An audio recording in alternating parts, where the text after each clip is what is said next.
This tape contains highlights of the more than 100 television appearances of Bernard Tresnowski during his 13 years as president of the Blue Cross and Blue Shield Association. They occurred at media interviews, congressional testimonies, and speeches. And they offer a view of the life and times of the Blue Cross and Blue Shield organization during his years as president and CEO of BCBSA. In the early 1980s, hospital chains entered the competitive picture and health insurance trends turned positive. Seated on a stool in NBC's Chicago newsroom, Barney made some prescient remarks about this new competition on the Today Show. Most of us are accustomed to buying our health insurance from nonprofit organizations like Blue Cross Blue Shield. On After 8 this morning, we'll look at a new challenger in the field, the hospital chains. Our question on After 8 today is, will quality health care benefit or suffer? We get opinions from Bernard Tresnowski, who is president of Blue Cross and Blue Shield Association. He is in our NBC studio in Chicago. And here in New York with me, David Jones, Chief Operating Officer of Humana, Inc., headquarters in Louisville. Blue Cross Blue Shield has about 80 million subscribers, Mr. Tresnowski. Hospital chain insurance so far only has about 1 million. Are you worried? No, I wouldn't say worried is the proper term. I think it's not at all surprising that the hospitals as individuals or as chains have gotten into the insurance business. Hospital occupancies have dropped dramatically in the last 2 years. There's a large fixed cost in hospitals. They need to have the beds filled. And so they take their product to market. And probably the best way they've found to do that is to go into the insurance business. Can I stop you there? You said that hospital occupancy rates have dropped, and they have dramatically. I was very surprised. Occupancy rates are lower in the last year than in 4 decades. What's going on? Well, that's good news indeed. I think for the first time in a very long time, the accelerating rise in healthcare costs has leveled off, and largely as a result of the drop in hospital utilization. For Blue Cross Blue Shield subscribers, our admission rates dropped in 1984 7.4% over what they were in 1983. Now here in New York, Mr. Jones, this is a conflict for you. It's bad news if hospital occupancy rates are down, and for Humana they're down even below the national average, unless you're an insurer, in which case it's good news. Now if you are both, how can you be both?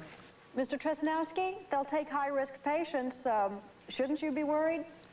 No, again, I don't think worried is the question. Health insurance is a very complex business, and the competitors are very intense.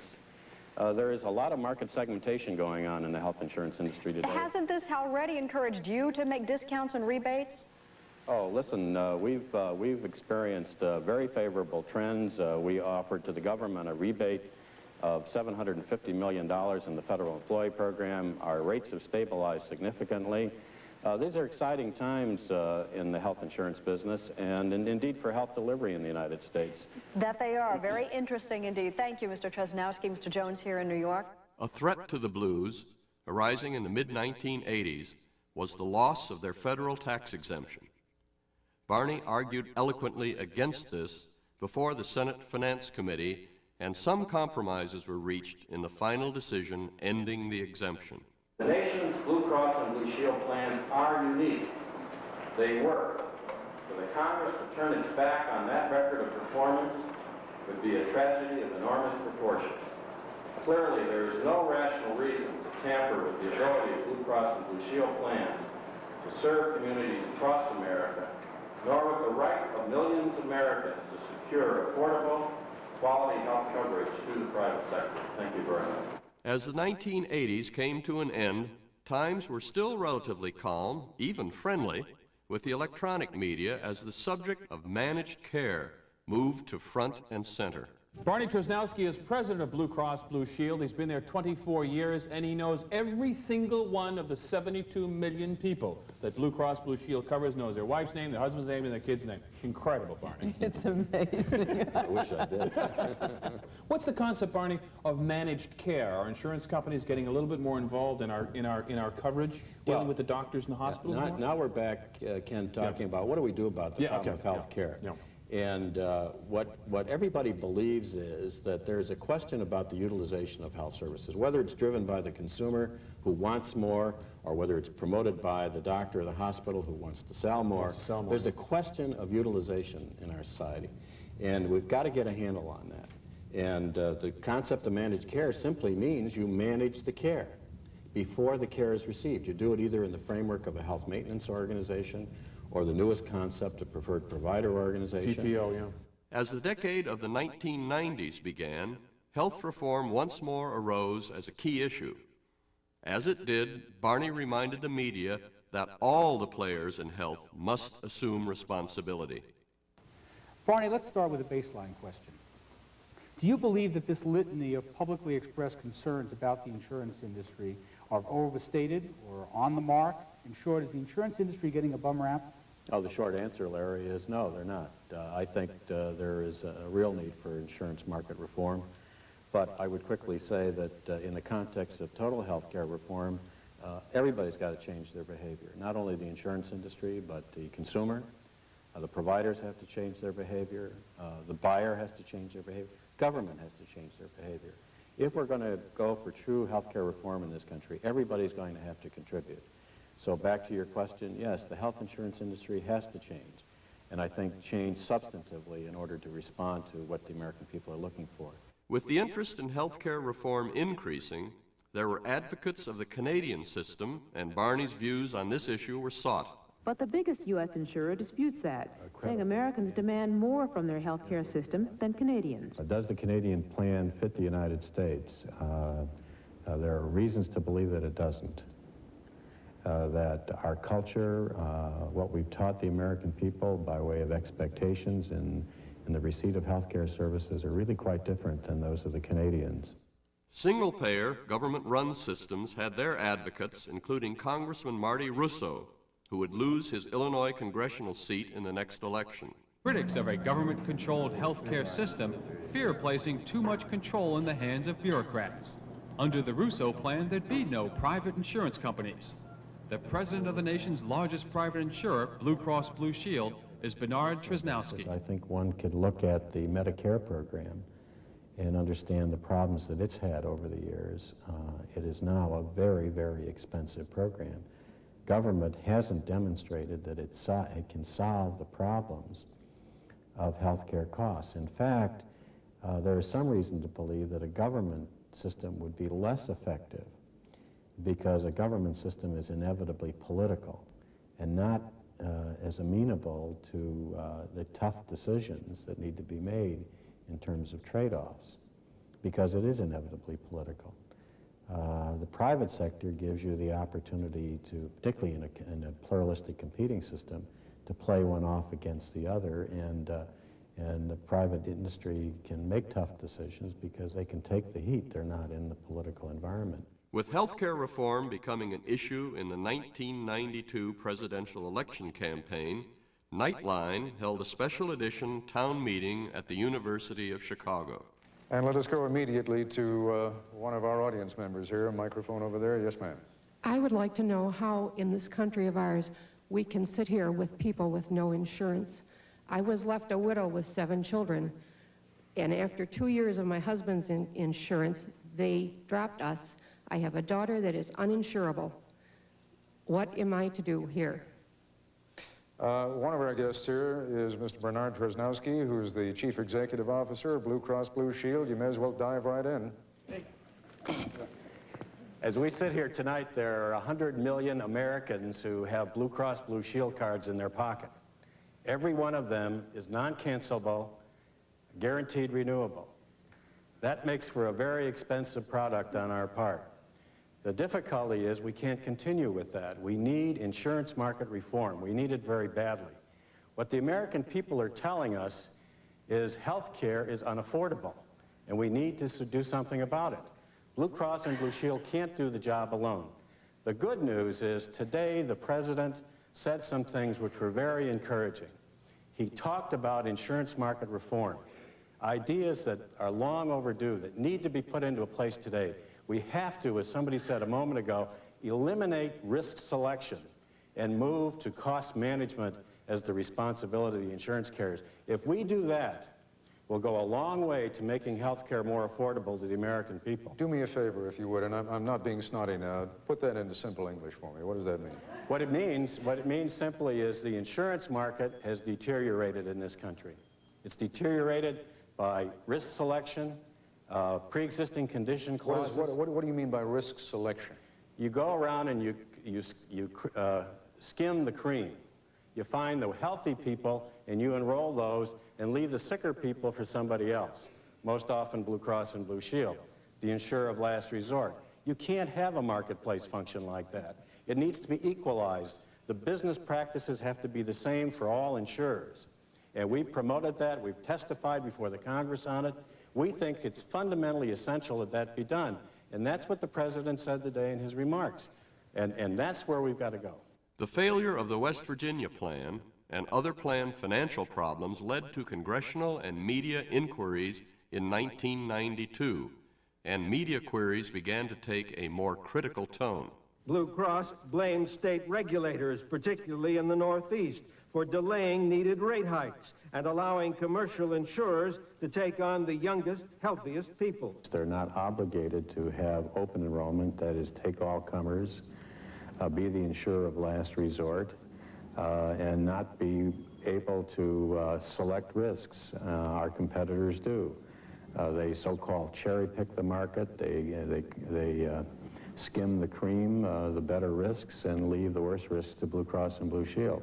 As the presidential campaign of 1992 heated up, Barney's views were sought on the positions of President Bush and Governor Clinton on health reform, as well as what had occurred in West Virginia. Do you think we have a health care crisis looming in this country? Oh, you have a health care crisis here right today. You're at $800 billion. That's 3 times what we spend on national defense. We're already at almost 13% of our gross national product, on our way to 15%.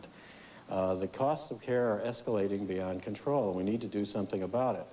But we're not going to solve that problem with some national top-down solution. You've got to do it at the community level, such as in Rochester, New York. And that's got to be done under some structured arrangement, and that's what the federal Congress is wrestling with at the moment. Both President Bush and Bill Clinton have health proposals. Would either of them work? Well, the good news about both candidates is that they are both committed to health care reform. And when you examine their respective proposals, you'll see that they really aren't that far apart in terms of what they want to accomplish in terms of universal access. The differences are, how do you achieve cost containment? The President Bush's proposal is through managed competition. I think Governor Clinton's proposal is through more of a regulatory approach to cost containment. But those are the debates that are going on right now, not only in the campaign, but in the Congress. And my guess is that whoever gets elected, this matter will come to a head and be resolved early in 1993. Let's look a little bit about the problems within Blue Cross Blue Shield. West Virginia plan went bankrupt in 1990. A year and a half later, some 50,000 people still don't have their claims paid. How did that happen, and how can you avoid this in the future? Well, the Senate Subcommittee on Investigations, the so-called Nunn Committee, examined the West Virginia situation, and what they concluded is that there were multiple causes. There were problems of health care in the state of West Virginia, rising health care costs. There were problems with the demography of West Virginia. There were problems with regulation of the Blue Cross plan. There were problems in the management of the Blue Cross plan. The important thing about West Virginia is we learn lessons from it, that we don't let it ever happen again. From the standpoint of Blue Cross Blue Shield, we're committed not to let that happen again. But it is part and parcel of the overall problem that we face in this country. We really need to make some fundamental changes in the way the healthcare system operates, and then you won't have the West Virginias occur. The fall of 1992 saw one of the worst media assaults on the Blues system, centered on the failure of the West Virginia plan. In a unique behind-the-scenes tape of Barney being interviewed for Street Stories, we see that he gave a strong, positive accounting of our organization, despite the in-your-face camera technique. Well, there's certainly no assurance that anything is going to happen with the state of our healthcare system in this country. One of the problems we have is that because healthcare costs have escalated to the point that they are, that there are millions of Americans who are not franchised. They don't have health insurance coverage of any kind. And that needs to be solved. We put forth a program to the United States Congress to solve that. It's an important program because it talks about accountability at the community level. Your example of your farmer scraping, that person should feel comfortable that there is in place a healthcare system and health insurers that are accountable and they can deliver the health care that they need without worry. And that's what we've urged take place. So I shouldn't bail out then. I should stick with Blue Cross Blue Shield and Well, I think that there are 100 million Americans who believe in Blue Cross and Blue Shield, and they have every reason to believe in it. It's as good a buy, it's as good a company, it's as good a program as there is. Importantly, we can't do it alone. We need the support of the United States Congress. We need the support of the states and regulators to help us in this situation.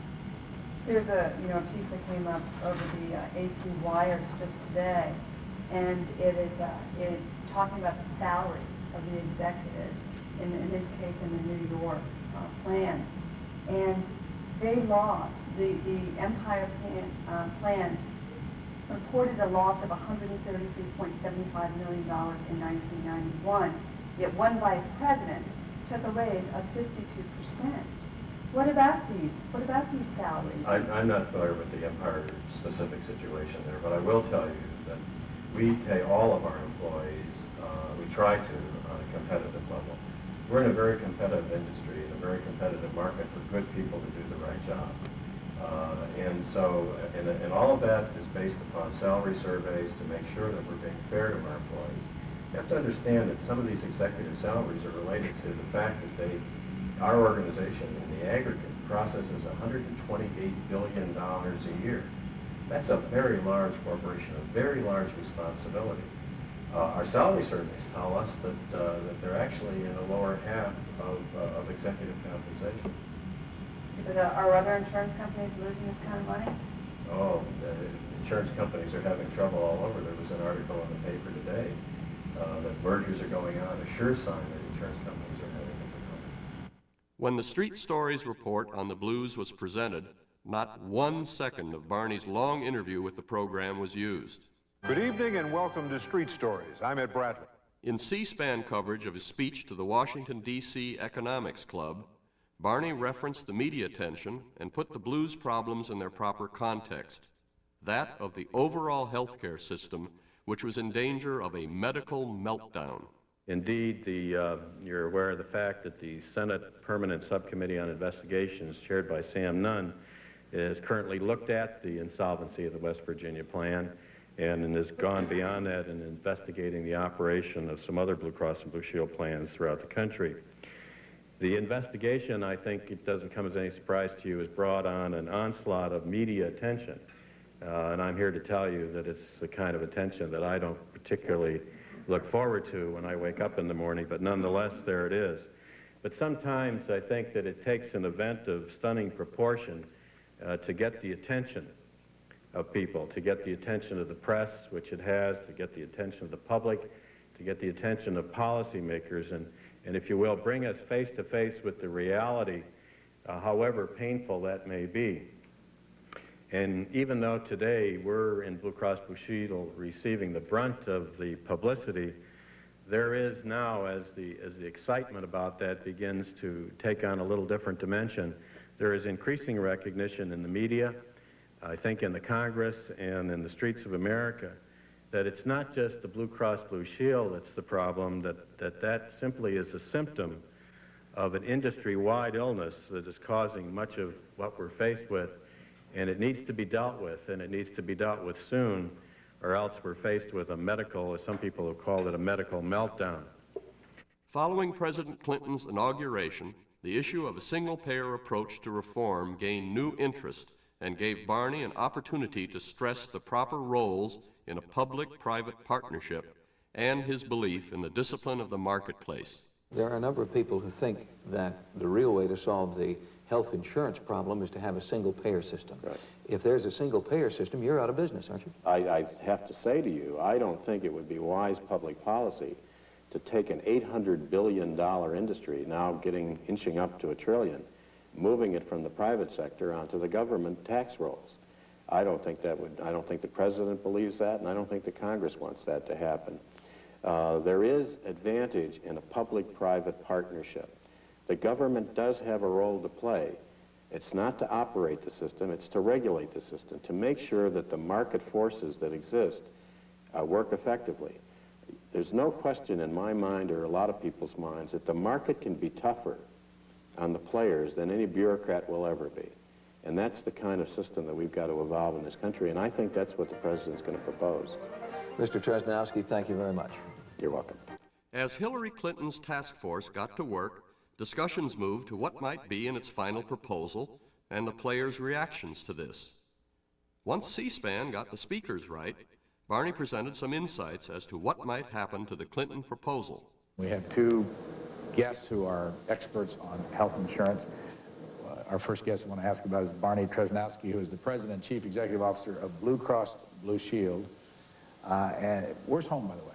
Where are you based? I have two homes. I live in Chicago, which is where our headquarters are, and I also have an apartment in Washington where I spend about 3 days a week. What do you think of this debate going on? Oh, I think it's good. I think it's great. I think it's long overdue. We need health reform in this country very badly, and I'm very optimistic about what the President's going to propose. Anything you're hearing alarm you? Oh, sure. There's some short-term strategies that are being considered. Premium caps on health insurance, which I know is very attractive to a lot of people. It runs a very large risk of insolvency of many companies. Using Medicare payment rates for hospitals and doctors would destroy a lot of the good things that we've done in creating incentives to change the way health care is delivered. But I don't know whether those near-term things will happen. We're hoping that the concept of managed competition, is what they're calling it, will be the prevailing theme of what the President offers to the Congress. The politics of health reform grew increasing media attention, as did the role of the so-called policy wonks, including the Jackson Hole Group, of which Barney was a member. If there is a place where the theory of managed competition was nurtured, it is here. This truly remarkable home belongs to Dr. Paul Elwood, founder of the Jackson Hole Group, and a man with his own unique vision of healthcare reform. Elwood and many of his Jackson Hole disciples fret that President Clinton's reform plan will not be managed competition, but rather a government-run system in disguise. He got moved to the left, there's no question about it. I think Paul is right to be concerned about that. Bernard Tresnowski heads Blue Cross Blue Shield, the nation's largest insurer. He's also a Jackson Hole participant. What you're trying to do is make a market work more effectively. You're not trying to turn it into a government-operated bureaucratic system. In late September of 1993, President Clinton took the outlines of his long overdue proposal to a joint meeting of Congress. Judy Woodruff of CNN interviewed Barney just before the President's speech regarding what would happen to health insurers and to the proposal itself. As we await the President's address to Congress in just a few moments, we consider one of the more contentious elements of the President's plan, and that involves the coverage patients will receive from their insurance policies. You've probably already seen television advertisements about it. Well, here with me now to discuss this part of the plan are Jack Strayer with the Council for Affordable Health Insurance, representing small and mid-size insurance companies, and Bernard Tresnowski, President and CEO of the Blue Cross Blue Shield Association. It is the largest insurer representing 70 million Americans. Mr. Tresnowski, what is your take at this stage, given what you know about what the President's plan involves? Well, I'm very enthusiastic about the President exercising leadership on an issue that's long overdue. I think rather than criticize the President at this stage, we should applaud him.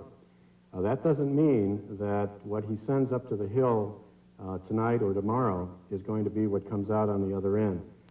But the fundamental core of what he's proposing makes an awful lot of sense. Insurance market reform, defining a basic set of benefits, providing tax incentives to change the behavior of the delivery system, those are all good things. What is going to happen to the insurance industry, as you see it, from what the President's proposing? There's going to be a sea change in the insurance industry. There will be new standards for business behavior. You won't be able to underwrite and select risks, take only the young and the healthy.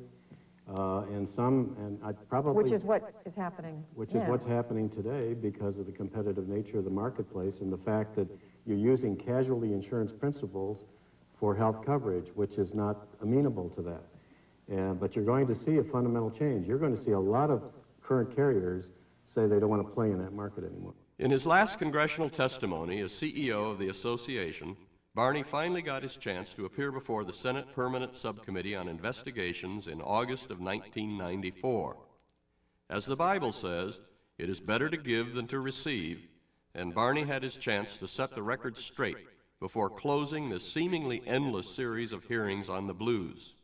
I would begin by addressing 5 areas which we believe represent serious misunderstandings or errors in the staff statement. These 5 areas seem to be at the heart of your staff's criticism of our federal programs. They are the federal employee program costs, the federal employee program service charge, the discount co-payment issue, the association's oversight of Medicare, and the Medicare secondary payer issue. 2 of the foremost analysts in health care, Lewin ICF, who were quoted broadly in this health care debate, and Towers Perrin, have come to the conclusion that the Federal Employee Health Benefit Program, and specifically the Blue Cross and Blue Shield FEP plans costs, are well controlled, reasonable, and compare favorably both within and without the Federal Employee Program. Your staff has come to another conclusion. However, I believe their conclusion is based on some misunderstandings of complex issues and on flawed logic. The Towers Perrin information cited in the staff report is 6 years old. I'm sure you would be interested to know what Towers Perrin says today in 1994. In its 1994 study, Towers Perrin came to these conclusions regarding the administrative costs charged by the Blue Cross and Blue Shield Federal Employee Program. Towers Perrin stated, quote, "In summary, we find that the administrative expenses of FEP, considering the services provided and the nature of the group being served, are reasonable in comparison to the administrative expenses of other health benefit plans. I am perplexed as to how 2 of the country's leading healthcare analysts came to these conclusions about our expenses, and the staff came to the exact opposite conclusion. I guess the real test of our cost is in the marketplace. If Lewin and Towers Perrin are correct, our premiums should be affordable compared to our competitors, and the retention rates of FEP should be favorable compared to others. If the staff is correct, you would get the opposite result. You can't hide costs in the marketplace. First, I'd like to point out the staff analysis of FEP premium cost growth in relation to the Medical Care Consumer Price Index, which was presented last Friday, is clearly misleading. Just as I pointed out with respect to costs, the staff statement seems to be based on misunderstandings. The staff seems to confuse Blue Cross and Blue Shield with a tax-exempt charity. Neither Blue Cross and Blue Shield nor the thousands of other not-for-profit healthcare companies are charities. The notion that because an organization is a not-for-profit somehow precludes it from having revenues in excess of expenses is simply wrong. OPM decided that to maintain the viability of the program, it must change the service charge formula. OPM did 3 things. First, it declared unallowable many expenses that had formerly been charged to the federal program.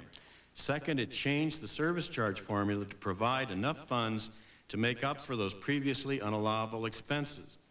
By the way, this history completely refutes the staff statement that it is improper to use portions of the service charge to pay unallowable expenses. Mr. Chairman, I'd like to take you with me to the next contract negotiation I have with HCFA, because it's precisely the argument that I've made for a very long time. I started with Blue Cross and Blue Shield in the mid-60s when Medicare started, and that was the way the prime contract was written, that we had the supervision and the responsibility for performance of the subcontractors. Those provisions were taken out of our contract as the years went by, and indeed the funding was taken away from us because, for whatever set of reasons, HCFA felt they wanted to reach past the prime contractor to do their own monitoring and surveillance of the performance of the individual subcontractors. What we do as prime contractor is very specific responsibilities. Medicare is changing. They've gone to, as Carol Walton testified, the Medicare transaction system. I think the program is going to be competitively bid in the not-too-distant future. We have been very supportive of that initiative.